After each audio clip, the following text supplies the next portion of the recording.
Gender, religion and cast. अगर आप इस लेसन को थोड़ा ध्यान से समझने की कोशिश करते हो तो आपको यह पता चलेगा कि इसके अंदर जो टॉपिक गिवन है वो अपने आप में सेपरेटेड है। प्रीवियस ईयर क्वेश्चन के बेसिस पे अगर मैं आपको बताना चाहूं तो एग्जामिनर आपको हमेशा जेंडर से रिलेटेड एक अलग क्वेश्चन और रिलीजन एंड कास्ट से रिलेटेड एक अलग क्वेश्चन प्रोवाइड जरूर करवाता है। इस सीरीज के अंदर, जिसके अंदर मैं आपके लिए टॉप 3 क्वेश्चंस वो भी लॉन्ग सीरीज के लेके आया हूं, तो इसके अंदर आपको जेंडर से रिलेटेड भी क्वेश्चन देखने को मिलेगा एंड रिलीजन और कास्ट से रिलेटेड भी देखने को मिलने वाला है। काफी इंपॉर्टेंट है ये सीरीज आपको अटेम्प्ट करना। ऑलरेडी मैंने आपको first and second lesson cover करा दिए है, लिंक सभी के आपको डिस्क्रिप्शन में देखने को मिल जाएंगे।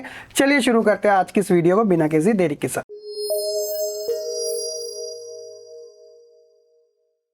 फर्स्ट क्वेश्चन की बात करें, describe relationship between religion and politics. पहले क्वेश्चन ये आ गया, mention 3 instances also mention it's affect. तो अगर हम रिलेशनशिप की बात करें, सबसे पहले religion can not be separated from politics. जैसे कि मैंने आपको स्टार्टिंग में भी बता दिया था कि हम रिलीजन को पॉलिटिक्स से अलग नहीं कर सकते। उसका रीजन क्या है, देखिए गांधी जी ने भी इसके ऊपर अपना पॉइंट्स रखा था। Gandhi ji consider religion a part of politics. Men's activity can not be divided into watertight compartment. कहने का मतलब यही है कि वो ऐसा बिलीव करते थे रिलीजन जो है वो पॉलिटिक्स से अलग हो ही नहीं सकता, और उनका ये मानना था, उन्होंने ऐसा अपना पॉइंट रखा था, रिलीजन इस वजह से पॉलिटिक्स से अलग नहीं हो सकता क्योंकि इसमें मॉरल वैल्यू कहीं ना कहीं छुपी होती है। For Gandhi ji religion was not particular religion like a Hinduism और a Islam but moral value that inform all religion being mortality into politics. तो उनका कहने का मतलब ये था कि यहाँ पे उस टाइप के रिलीजन की बात नहीं कर रहे, हम बात कर रहे हैं उस रिलीजन में दिए गए मॉरल वैल्यूज के बारे में जो पॉलिटिक्स में देखने को मिले। He believed that politics must be guided by ethics drawn by religion। और वो चाहते थे कि ये चीजें कुछ इसके बेसिस पे होना जरूरी है ताकि कहीं ना कहीं अच्छे तरीके से हमें रिफॉर्म देखने को मिले। सेकंड है government to protect religious minority, यानी कि ये बात की जाती है कि जो सरकार है वो रिलीजियस माइनॉरिटी को प्रोटेक्ट करने का काम करे। क्योंकि हम ये देखते हैं कि ह्यूमन राइट ग्रुप अक्सर ये बात कहते हैं कि उनका पॉइंट है कि जब भी कंट्री के अंदर कॉम्युनल राइट्स होते हैं तो कहीं ना कहीं इसका जो अफेक्ट होता है बुरा वो रिलीजियस माइनॉरिटी पे ज्यादा देखने को मिलता है जो कि अकेला विक्टिम होता है। इसलिए वो ये बात की डिमांड करते हैं कि गवर्नमेंट को रिलीजियस माइनॉरिटी को अच्छे से प्रोटेक्ट करना जरूरी है। फैमिली लॉज क्या कहते हैं, फैमिली लॉज में बात आती है वुमेन्स की। Women has argued that the family law of all religion discriminate against women, क्योंकि सारी पावर मैन के हाथ में होती है। They demand that steps should be taken by the government to enhance their right and bring equality between man and women. तो कहीं ना कहीं फेमिनिस्ट को ये बढ़ावा देने की बात करते हैं। तो ये तो हो गया एक तरीके से रिलेशनशिप के बारे में। अगर हम इनके अफेक्ट की बात करें तो वो कैसे कैसे होते हैं, देखिए all these instances involve a relationship between religion and politics. These are not dangerous idea, ये गलत नहीं है एक तरीके से। Ideas, ideal and value draw from different religion can should play a role in politics. People should be able to express in political their needs, interest and demand as a member of religious community. तो कोई गलत बात नहीं है। The government and state should be able to regulate the practice of religion so as the prevent discrimination and oppression and every religion should be treated equally। तभी तो हमारी country के अंदर बच्चों कहीं ना कहीं हमने सेकुलरिज्म का कॉन्सेप्ट को फॉलो कर रखा है कि हम किसी भी कम्युनिटी को, किसी भी रिलीजन को सुपीरियर नहीं मानते, सबको इक्वल तरीके से ट्रीट करने का काम करते हैं। सो दैट्स अ रीजन कि हमें कुछ ऐसे इफेक्ट इनके देखने को मिलते हैं between politics and religion. Question number हमारा सेकंड है, इन आवर कंट्री, हमारे देश में women still lag much behind than men despite some improvement since independence.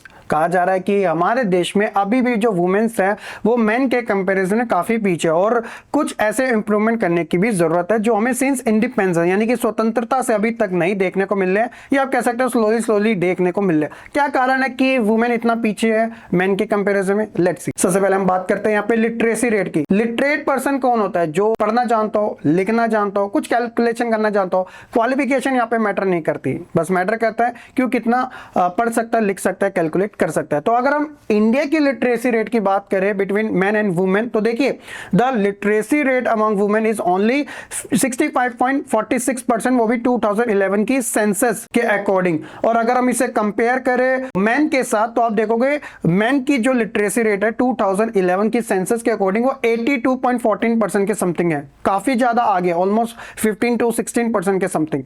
Similarly a small proportion of girl student go for higher study because parents prefer to spend their resources for their boys education than spending equally on their daughters।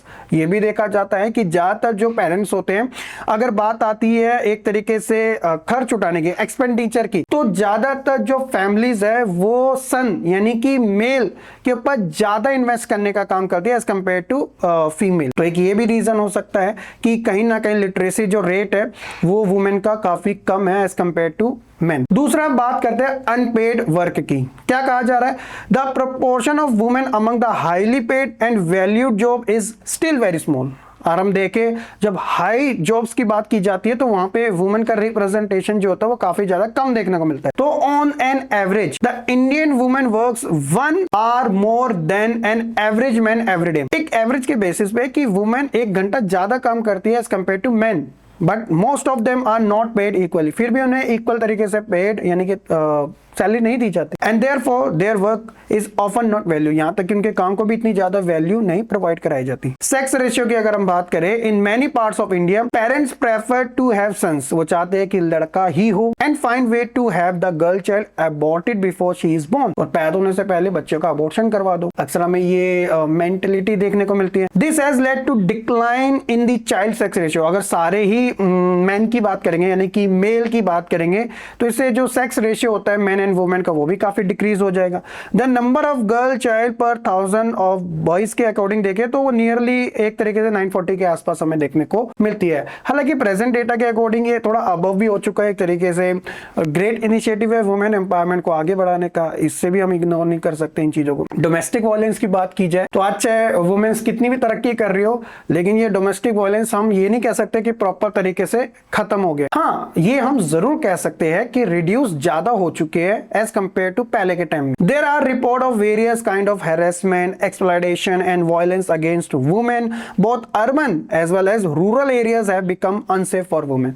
ऐसा नहीं है कि सिर्फ ये जो चीजें होती है वो रूरल एरिया में होती है, अर्बन एरिया ज्यादा डेवलप्ड होते हैं तो वहां पे ऐसा कुछ नहीं होता है क्योंकि वहां ज्यादा लोग पढ़े लिखे होते हैं। ये सारे मिथ है। अगर ऐसा नहीं होता तो कभी हमें न्यूज में या हम आए दिन देखते रहते हैं ये चीजें हमें जीरो देखने को मिलती है, लेकिन आज भी हमें देखने को मिलती है। अर्बन एरिया के अंदर भी कितनी ज्यादा देखने को मिल जाती है। They are not safe even within their own homes from beating and other form of domestic violence. अपना घर होने के बावजूद भी कहीं ना कहीं उनको ऐसा शोषण देखने को मिलता है, डोमेस्टिक वायलेंस, है ना।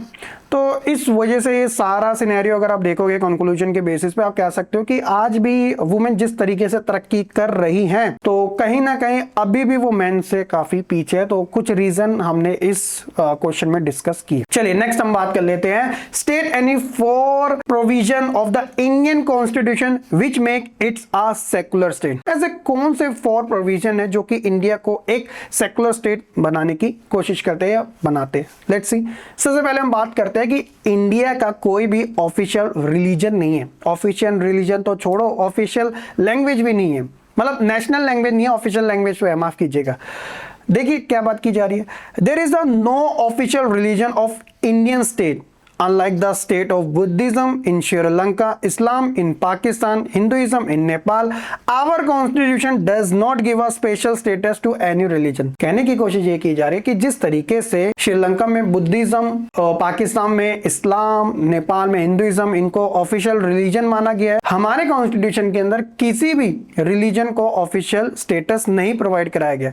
Second thing, fundamental rights. सबसे अच्छी चीज यहां पर यह है कि under the right to freedom of religion our constitution provide to all citizen freedom to profess, practice and propagate any religion and not to follow any. आप चाहो तो धर्म को फॉलो कर सकते हो, आप चाहो तो धर्म को फॉलो नहीं भी कर सकते हो। इसकी पूरी आजादी देश का संविधान हमें देता है। तो ये इंपॉर्टेंट चीज भी है इसके बाद। Under the culture and educational right our constitution prohibits discrimination on grounds of religion. तो आप जानते हो कि कहीं ना कहीं हमारे देश में माइनॉरिटी ग्रुप भी रहते हैं, तो इसलिए कल्चरल एंड एजुकेशन की बात की जाए तो डिस्क्रिमिनेट नहीं होना चाहिए किसी भी तरीके से, इसका भी प्रोविजन दिया गया। इक्वालिटी को लेकर भी बात की गई है।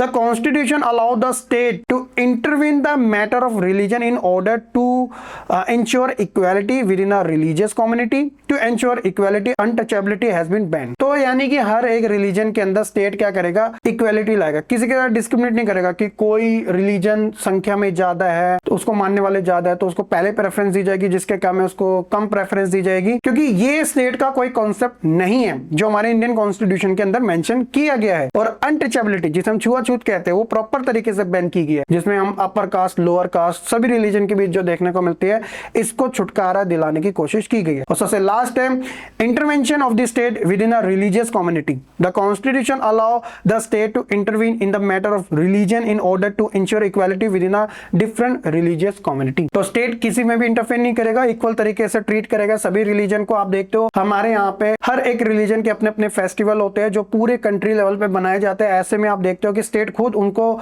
जो प्रोटेक्शन है वो प्रोवाइड कराने का काम भी करवाता है और उनके अंदर किसी टाइप का इंटरफेयर नहीं करता अगर कोई गलत एक्टिविटी नहीं हो रही है तब तक, ठीक है। तो इन बेसिस पे हम कह सकते हो कि इंडिया को एक सेकुलर कंट्री माना गया। और ये जो सेकुलर वर्ड है वो हमारे इंडियन कॉन्स्टिट्यूशन में भी मेंशन किया गया, जो प्रेम्बल के अंदर हमें देखने को मिलता है। हालांकि ये अमेंडमेंट के थ्रू किया गया था बट ये आज के समय एग्जिस्ट करते हैं। ये थे बच्चों हमारे जेंडर, रिलीजन और कास्ट से related top 3 long question. Hopes हो कि आपको काफी अच्छे से समझ आ चुके होंगे। और इस लेसन में वैसे भी सारी चीजें इन्हीं से रिलेटेड ही दी गई है, अगर आप इन्हें भी कर ले तो काफी अच्छा है आपके लिए। बाकी हम मिलेंगे अपनी नेक्स्ट सीरीज के बारे में जिसमें हम बात करेंगे ज्योग्राफी एंड इको और हिस्ट्री के ऐसे ही टॉप 3 क्वेश्चंस के बारे में चैप्टर वाइज, ठीक है। वीडियो पसंद आई तो लाइक कमेंट शेयर जरूर कर देना। वेट कीजिएगा अगली वीडियो का, तब तक हम मिलेंगे नेक्स्ट वीडियो में। खुश रहे, पढ़ते रहे और ऐसे ही आगे बढ़ते रहे।